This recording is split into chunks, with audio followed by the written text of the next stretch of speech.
अस्सलाम वालेकुम। अल नूर goat farm से नवीद लगारी आपकी खिदमत में हाज़िर है। आज आपके सामने लाइव आप देख सकते हैं। और वैसे भी ये जो सेशन हमारी बकरियों का चल रहा है, इस सेशन में हर बकरी को जेर खिलाई जा रही है। और बहुत से दोस्तों का सवाल जवाब जो रहता है या सोशल मीडिया से हमारे राब्ते में आते हैं, तो वो कहते हैं कि किस मौसम में कब और कौन सी ब्रीड की बकरी और दूसरे सूबे वाली या पहले सूबे वाली बकरी को जेर खिलानी चाहिए या नहीं खिलानी चाहिए, या हाफ़ जेर खिलाएं या पूरी जेर खिलाएं। ये जितने भी मसाइल हैं इस वीडियो में डिस्कस होने वाले हैं। पहले नंबर के ऊपर मैं कई मरतबा बोल चुका हूँ, कोई भी मौसम हो, सरमा गर्मा ख़िज़ां बहार, आप अपनी बकरी को जेर खिला सकते हैं किसी भी मौसम में भी।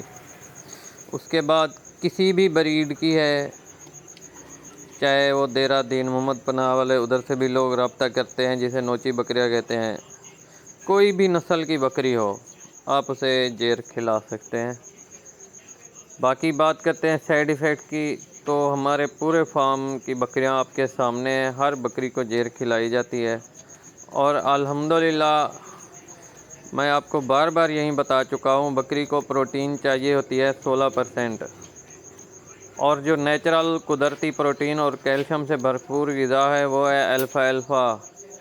उसके बाद फिर हमारे पास जब बकरी बच्चे डिलीवर पैदा करती है, तो जब हम उसे जेर खिलाते हैं, ये कुदरत के लिए बकरी की तरफ से एक नेमुल बदल और तोहफ़ा होता है।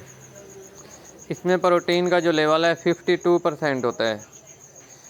तो जब बकरी के अंदर जो वीकनेस कमज़ोरियाँ आती हैं, जो पेन जो ब्लीडिंग वगैरह वेस्ट होती है, और जितनी उसकी हड्डियों से कैल्शियम और पोटेंशियल एनर्जी बच्चों में मिलती है, जब वो बच्चे डिलीवर करती है, जब हम उसे जेर खिलाते हैं, तो ये जो तोहफ़ा होता है अल्लाह पाक के लिए बकरियों के लिए, तो उसका नेमुल बदल उसे मिल जाता है और उसकी जितनी भी वीकनेस कमज़ोरियाँ होती हैं जेर खिलाने से अल्हम्दुलिल्लाह पूरी हो जाती हैं। और बहुत से दोस्त बोलते हैं, यार नवीद भाई के बकरियां मर जाती हैं या दूध कम कर जाती हैं। मेरे भाई ऐसा कोई सीन नहीं है। अगर आपने लोगों के कहने के ऊपर एक आधी बकरी गवाई है, तो हमारे कहने के ऊपर भी खिला के देखें, इंशाल्लाह नहीं गवाएंगे। अगर मे भी कोई इशू होता है आपकी बकरी को जेर खिलाने से, तो आप रब्ता कर सकते हैं। इंशाल्लाह आपको 100 में से 100% कोऑपरेट मिलेगा, रिस्पांस मिलेगा। व्हाट्सअप नंबर हमारा दिया हुआ है, आज व्हाट्सअप नंबर भी आपको स्क्रीन के ऊपर मिल जाएगा। इंशाल्लाह जितने भी दोस्त रब्ता करना चाहते हैं, तो कोशिश किया करें, बात महदूद किया करें, इससे और लोगों का भी भला हो सके और लोगों से भी बात मसाइल चल रहे होते हैं। तो ये थी हमारी आज की वीडियो। सारे फार्म आपके सामने है, सारे फार्म का सेटअप दुआओं में याद रखिएगा। कोई साइड इफ़ेक्ट नहीं है, कोई नुकसान नहीं है जेर के खिलाने से। अगर किसी को कोई मसला होता है रब्ता कर लें, इंशाल्लाह आपको जब